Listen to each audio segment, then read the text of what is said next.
This video is sponsored by Everwinter, a tabletop gaming convention held December 8th through 10th that features a full-sized Warhammer 40k GT. More about them later on in the video.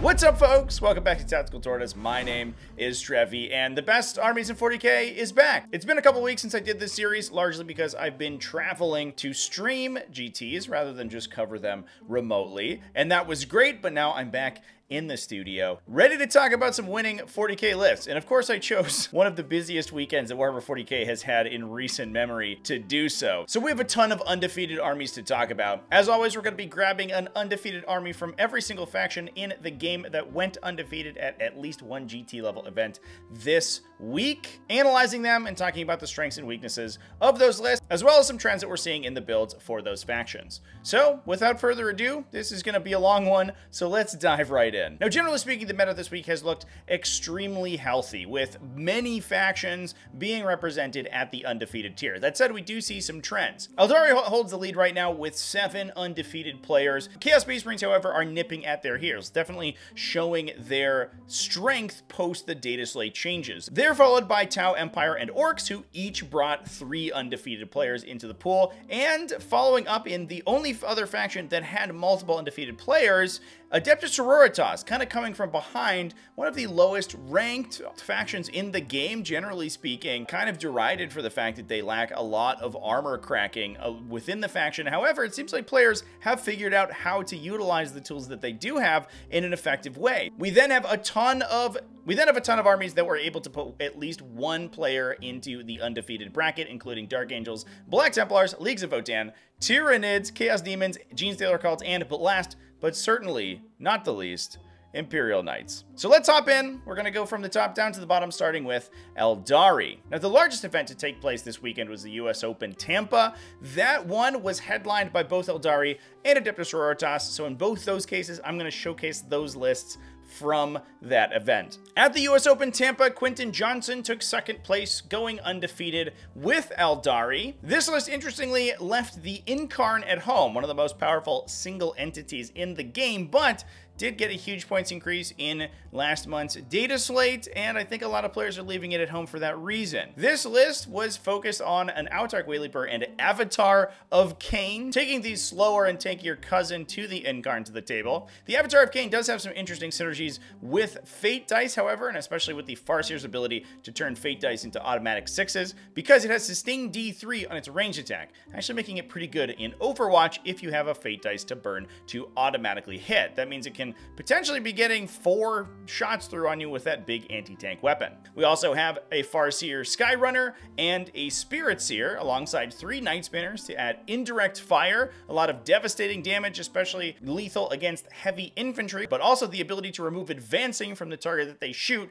is huge to shut down armies like Tau that rely heavily on advancing and shooting their weapons. We then have 1 unit of Shadow Specters, 1 unit of Swooping Hawks, a single Warwalker, 1 unit of Warp Spiders, and Wraithguard. We do have a Spirit Seer with Fate's Messenger in the detachment in order to attach into those Wraithguard. That's going to give that guy the ability to automatically convert dice into 6s by himself after they're rolled, which allows you to automatically deliver devastating damage with at least one of those Wraithguard in the unit. That works on both your turn and your opponent's turn, so you are able to do so both when you're using the Wraithguard's baked-in reactive fire and also when they're shooting naturally. Those guys then getting Fortune from the Foot Farseer for -1 to be wounded, and Guide from the Biker Farseer means that they can be a concentrated place to put all of the Eldar buffs. They can phantasm around the table to be aggressive or defensive depending on what the board state looks like, and they are incredibly strong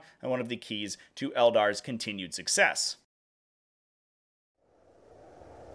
As the year grows colder and there's not but the icy nip of Jack Frost outdoors, what's better than to curl up with a hot mug of cocoa next to the roar of indoor central heating and one of the largest miniature gaming events of the year? Everwinter is one of the many amazing events presented by Wicked Dicey. Veterans of this channel might recognize some of Wicked Dicey's past events like Everwinter 2022 and Ironweld, which both supported the channel and I covered on stream. They were amazing amazing events, and Wicked Dicey always puts on an amazing show, but this year they are coming back bigger and better than ever. Everwinter is a cross-denominational miniature gaming extravaganza now at a new location in Waltham, Massachusetts. This gaming convention features competitive play for a frankly dizzying number of miniature games, including a full-size Age of Sigmar GT, a Star Wars Legion Championship, and events for other games such as Malifaux, Infinity, X-Wing, Armada, Conquest, Song of Ice and Fire, Middle-earth strategy battle game, and many more, including, let's be honest, the one that you're probably the most interested in, a full-scale Warhammer 40k major. Last year, Everwinter brought together close to 100 40k players for their major, and this year promises to be even bigger. If competition isn't quite your style, there is also a variety of casual and narrative events to choose from, as well as a variety of board games and hobby workshops so you can hone those paintbrush skills. I couldn't be more excited for Everwinter 2023, and I will be there all weekend. So please come and join me December 8th through 10th at the Westham Waltham, Boston, and head on over to wickeddicey.com/Everwinter for more information and to get your tickets today. I'll see you on the battlefield, gamers.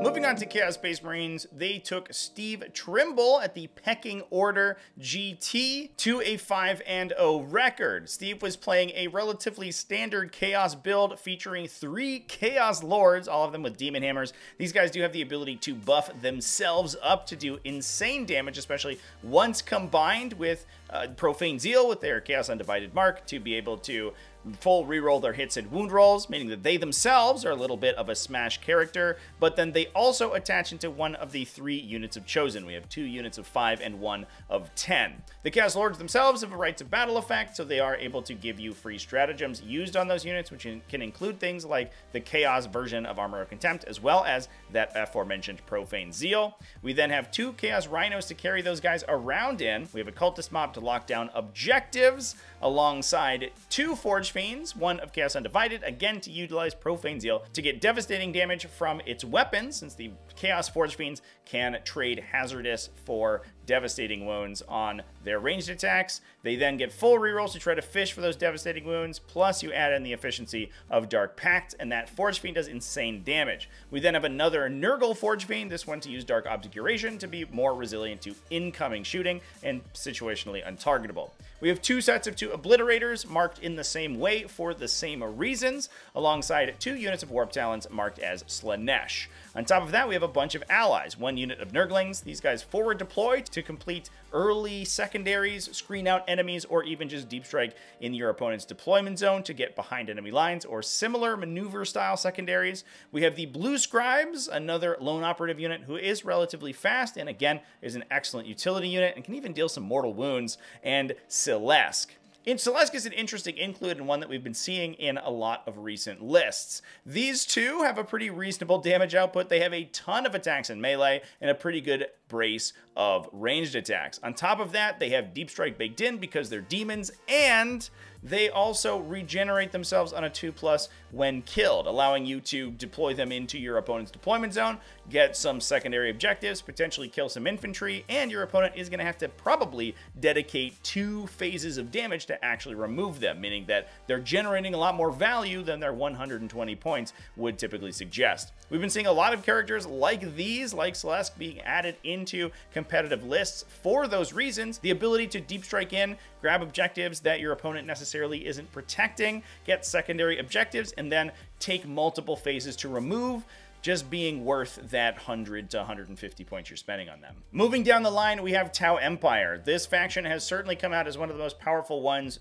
post-Data Slate update. They got huge points cuts, and the type of damage output that the faction's able to do currently is very valuable, with their mass, mid-strength, mid-damage shooting basically able to overload most defenses. We'll see if that changes in the future once the Space Marine Codex becomes more widely available and we start to see damage reduction, AP reduction, and high armor saves get a little bit more popular. And Tau certainly have the tools to deal with that kind of defensive profile if it shows up. So we may continue to see Tau do well moving on into the future of the season. Today we're going to be talking about Donald Plummer's list from the Kippers Melee GT. This list was rocking a Cadre Fireblade, Commander Farsight, and Commander Shadowsun, the wombo combo of Tau commanders, plus a Cold Star commander with Exemplar of the Kauyon, and a Crisis Commander with Precision of the Patient Hunter. We have one Breacher team to attach that Cadre Fireblade to, giving them additional attacks on their blasters, and a Devilfish to embark the unit into. This entire unit costs a pretty penny because you have to pay for the Breacher team, character, and transport, but is still fast enough to be able to jet out, get objectives in the middle of the table, and deal significant damage with the Breacher team's ability to reroll wounds against enemies on objectives. That all being buffed by Kauyon, being supported by guiding units, and the Cadre Fireblade on top of that actually means they do pretty significant damage for what is otherwise a pretty normal battle line unit. We then have two big bricks of Crisis Battlesuits, 6 Crisis Battlesuits apiece, one equipped with Psychic Ion Blasters, the other one with Fusion Blasters. One of these is going to attach the Cold Star Commander with Exemplar of the Kauyon. That is most likely going to be the one with the Cyclic Ion Blasters. You want to be fishing for the maximum amount of damage from this unit, so you want to potentially guide them with Tetras, get full rerolls to hit, fish for Kauyon triggers, which are going to get on turn 2 instead of battle round 3, thanks to that enhancement on the Cold Star Commander, and just overload almost any enemy's ability to save through the kind of middling AP that the Tau Crisis Suits normally bring.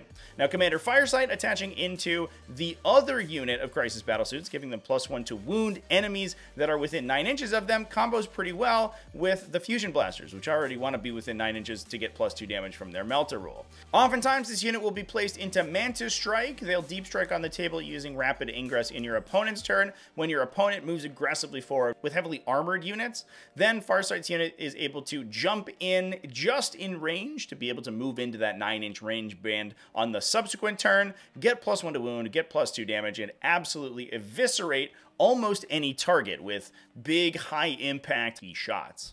Now, that last Crisis Commander is one of my favorites. He's just a +1 to hit and wound little guy with Precision of the Patient Hunter. For 110 points, you get a dude with a bunch of Cyclic Ion Blasters who can go solve problems for you. He can deep strike places, wipe a couple dudes off an objective, potentially counteract enemy utility units that are coming to steal your objectives, and just generally be a pretty useful dude. Now, backing up the rest of the list, we have a Ghost Keel Battlesuit. These guys are almost impossible to kill with high defensive stat lines and the ability to ablative armor away to incoming saving throws before you roll them. That makes them very difficult to kill, hard to interact with, and easy to take center objectives with. Your opponent's going to have to overcommit to kill them, which you can then respond to with the Crisis Battlesuits to win the trade. We then have a unit of Crude Hounds for some early utility, 2 Piranhas, a Skyray gunship for a bit of long-range fire support, 1 unit of Stealth Battlesuits, and 2 units of Tetras for the rerolls they provide when they guide.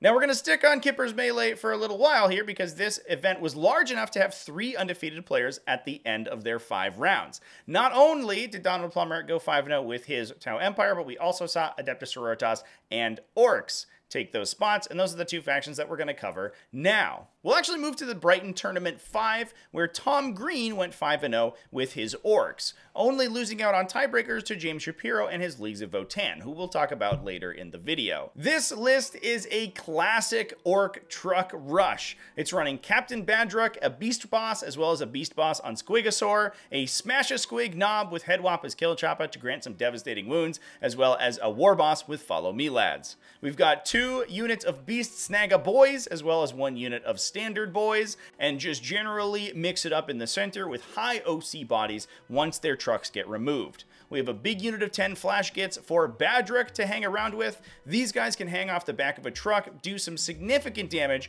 in shooting just from the firing deck on the truck, but once they're off of the truck, they're able to project a minus toughness aura, use their ammo runt to get lethal hits once per round, and potentially get additional shots when targeting the closest enemies. Badruk gives the unit rerolls to hits, which combos with all of their synergistic critical hit abilities and allows them to pump massive amounts of damage into enemy, likely infantry, since they do have a relatively low strength and a p-value. But similar to the Tau list we just talked about, these guys are able to push enough damage through most targets that they're able to kill them even if they have pretty strong defensive stats, simply through volume of fire. The true Orky way, just DACA them down. We also have a unit of Gretchen to generate some command points when holding objectives, a Luda unit with 8 def guns and 2 rocket launches, a big Knobs squad. This is probably the one that's going to be attaching the War Boss. These guys get bonuses to hit from the War Boss, plus -1 to be wounded once a War Boss is attached into them, alongside 2 units of Storm Boys and 2 units of Squighog Boys to add a little bit of speed. On top of that, we have 5 trucks to carry these guys around. So most likely we're looking at 1 for the Knobs, 1 for the Flash Kits, as well as 3 for the boys. That leaves a couple units on the table, but those guys are mostly going to act as counterpunch or utility, and that's totally fine. These Orc rush lists are absolutely classic. We've been seeing them do well over the last couple of weeks, and I think they're going to continue to do so. They're highly aggressive, they're difficult to stop. If you don't have good mechanics that interact with the transport mechanics in 40k, you're going to have a tough time dealing with this style of army. Not to mention the fact that they also score tons and tons of points. Orcs is one of the few factions that can actually take fixed secondaries and really love to do so. Depending on the composition of Orc build, sometimes they include some characters like Weird Boys to score behind enemy lines or deploy teleport homers early, but they can also use their utility units, their fast units like Squighog Boys or Storm Boys, to be grabbing those objectives themselves. They can play either tactical or fixed just fine, and either way, they're amazing at scoring. And especially since the forward pressure that they put on your opponent, they're also amazing at scoring primary, since it's difficult to contest an Orc army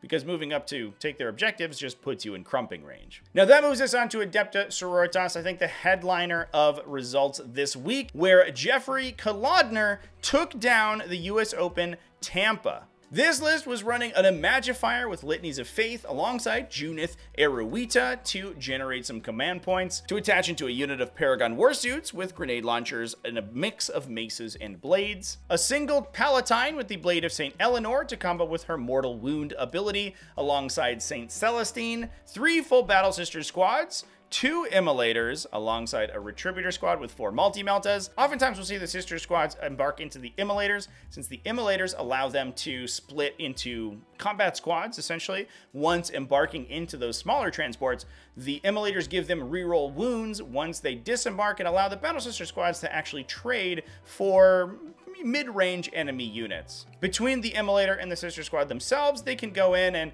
usually kill 5 Space Marines on an objective, flip the objective to get secondaries, and be relatively difficult to kill with Miracle Dice in return.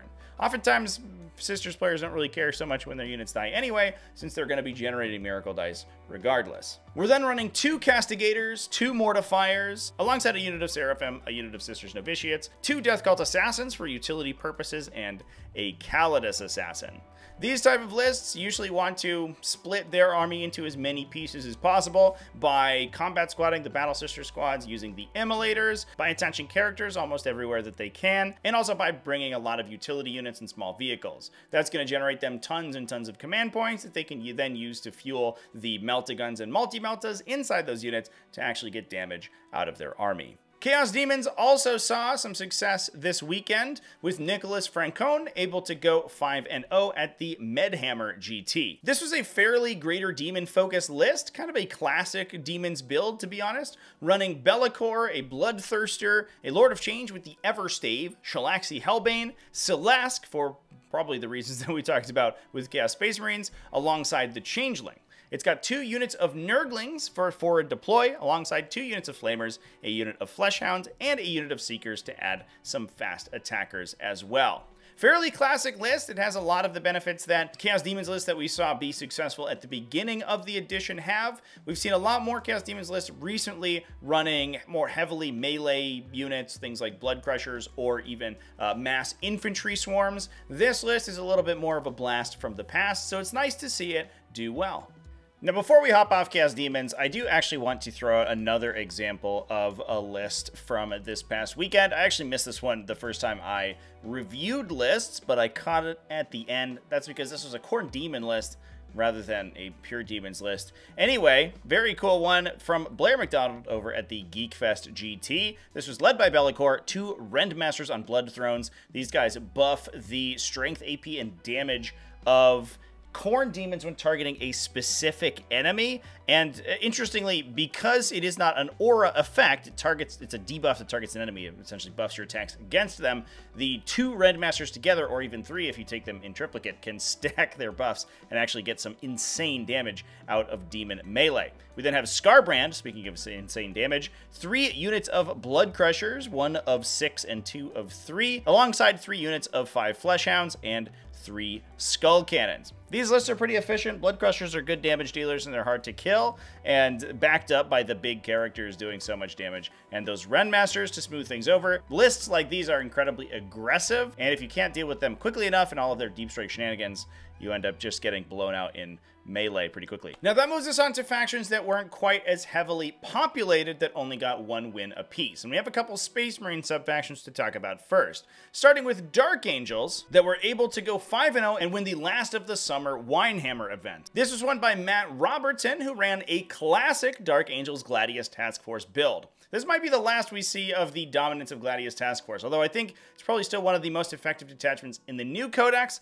I expect that in the next 2 weeks or so, we're going to start to see a lot of different Space Marine detachments brought to the fore as that codex becomes more available. This is running an Apothecary Biologus with Bolter Discipline. That guy is attaching into a big unit of 6 Auto Boltstorm Gauntlet Aggressors. I have an entire video on this combo and exactly how much insane damage you can expect out of it. I'll link that video in a card if I remember, but long story short, once the full Wombo combo is assembled, these guys are getting lethal hits on a 5 from Bolter Discipline, plus additional AP from Storm of Fire, plus the ability to advance and charge from Devastator Doctrine. They are potentially doing somewhere around 14 or 15 damage on almost any target in the game. Land Raiders, Titans, you name it, they're going to be shooting about 15 damage into it with their ranged attacks alone. Absolutely insane. We also have a Captain in Terminator armor. This guy's running Adepta the Codex to allow him to flip into Tactical Doctrine anytime he wants. A Lieutenant with Combi Weapon to add an Infiltrator to the list.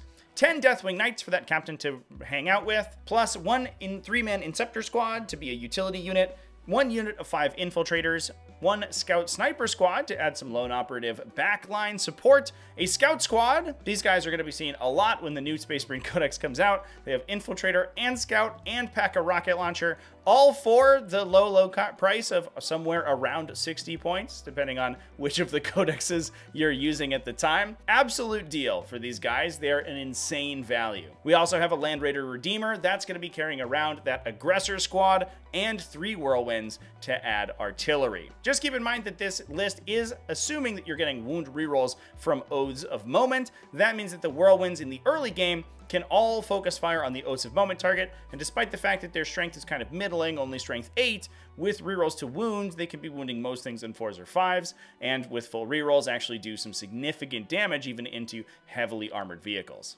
Now, that's not all the Space Marines we have to talk about today, because at the pecking order GT, Max Schwarzer went 5-0 with Black Templars. This list was rocking Chaplain Grimal. This list is absolutely a wild ride, by the way. It's making use of the probably slightly undercosted heavy weapon-bearing Crusader squads as much as it can. The list is rocking Chaplain Grimaldus, a High Marshal Helbrecht, and a Primaris Apothecary with Tannhauser's Bones. The list is then running the maximum allotment of Firstborn Crusader squads, so the regular original Marine guys. It is taking 6 units of 5 of them. Each of these little tiny 5-man squads gets a Meltagun and Multi-Melta for free for just 65 points, plus an Inferno pistol on the Sergeant. The list is then packing those into 3 Rhinos. Each of these Rhinos is going to be able to firing deck those Multi-Meltas out the top. So each of these 200-ish point modules is running around the table with a Hunter Killer Missile and 4 Melta shots out the top and 10 OC2 bodies in multiple units inside. But that's certainly not all of the beef in the list. Don't get me wrong, we're also packing a punch with some melee units, including a Land Raider Redeemer filled with Primaris Sword Brethren, a big unit of 10 Sword Brethren to embark into that thing. We then have 2 Redemptor Dreadnoughts, and last but certainly not least, a Primaris Crusader squad to make use of those guys' extremely efficient melee attacks. I'm going to be perfectly honest, this list is like mildly terrible. terrifying. It has massive numbers of heavy weapons. It has a tough center brick with those sword brethren inside a Land Raider Redeemer that's difficult to engage with. This list is super cool. Now, I mentioned at the Brighton Tournament 5 that James Shapiro actually won the event with Leagues of Votann, and that's what we're going to be talking about next. This list was rocking one Einhir champion, a Grimnir with Wayfarer's Grace, alongside a Khal and the great man himself, Uthar the Destined. These guys were leading 2 packs of Hearthkin warriors that could split into combat squads thanks to the 5 Sagitors also available in the list. And we do have 25 potential transport slots in the Sagitors, but only 20 Hearthkin warriors. So I wonder if some of these Sagitors are toting around the characters. Potentially Uthar the Destined. He is extremely resilient, but turning all incoming attacks into him to 1, and he's able to deal some damage himself by turning his own wound rolls into automatic 6s, dealing devastating damage with them. He also doesn't have a leader ability outside of his Rampart Shield, so there's no real reason to attach him into a Hearthkin warrior unit if you don't want to. He can just be a super solo by himself, generate his grim efficiency tokens, and be difficult to kill. Now, backing that up is a ton of heavy infantry, including 6 Brokir Thunderkin, 2 units of 10 Einhir Hearthguard, 1 using plasma guns and 1 using Volkite disintegrators. We then also have 2 units of 3 Hernkin Pioneers to act as utility units. It's interesting to see Leagues of Votann kind of flip between taking mass land fortresses, the big heavier vehicles,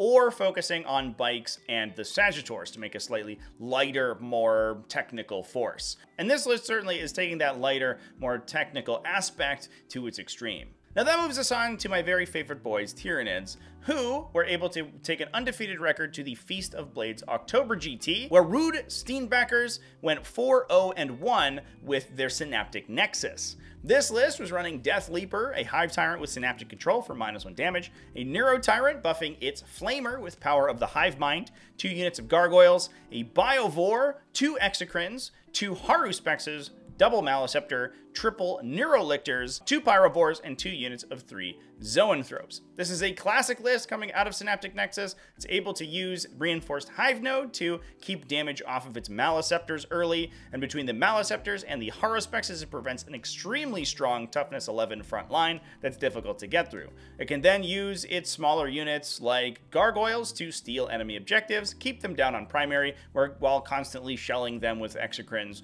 and Zoanthropes from the backline, all buffed with the Synaptic Nexus's ability to grant reroll 1s to hit and wound against enemies. This is a fairly classic Tyranid list. In fact, I just did a huge Tyranid tactical deep dive over the weekend. Please go check that out. I talk about exactly how to play lists just like this one.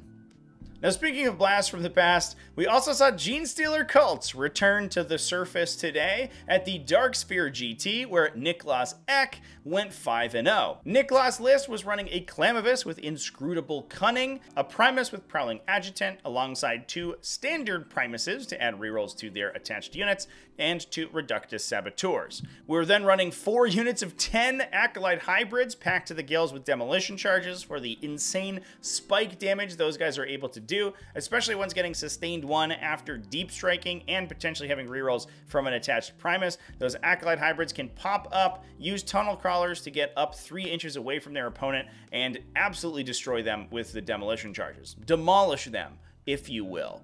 We then have 3 units of 20 Neophyte Hybrids, these guys rocking Seismic Cannons and Grenade Launchers for mass firepower at that 24-inch range bracket, alongside another unit of 10 Neophyte Hybrids to hold a backline objective. Buffing that is an Achilles Ridge Runner to grant +1 AP and ignore cover with its Survey Augur on whatever it shoots, and a Goliath Truck, which can be running some of the Acolyte Hybrids inside. That thing then has a firing deck, so it's able to fire the Demolition Charges out the top, allowing the Acolyte Hybrids to utilize their demo charges without necessarily having to go into Deep Strike. Now, rounding out the end of this week's undefeated lists, we have Imperial Knights, who went 4-0-1 at the Fantasia Fnatic GT. At the event, Bjorn Eriksson took a pretty classic Knight build to an undefeated record, rocking Canis Rex and a Knight Castellan. We're not really worried about the nerfs to the Bondsman ability in the latest data slate because we're not running anyone with Bondsman. We are, however, running a lot of Armigers, 2 Armiger Helvrins and 3 Armiger Warglaves. Not much synergy between these and the big Knights because they don't buff the little guys very much, but it does give you a lot of onboard presence that is backed up by the insane melee of Canis Rex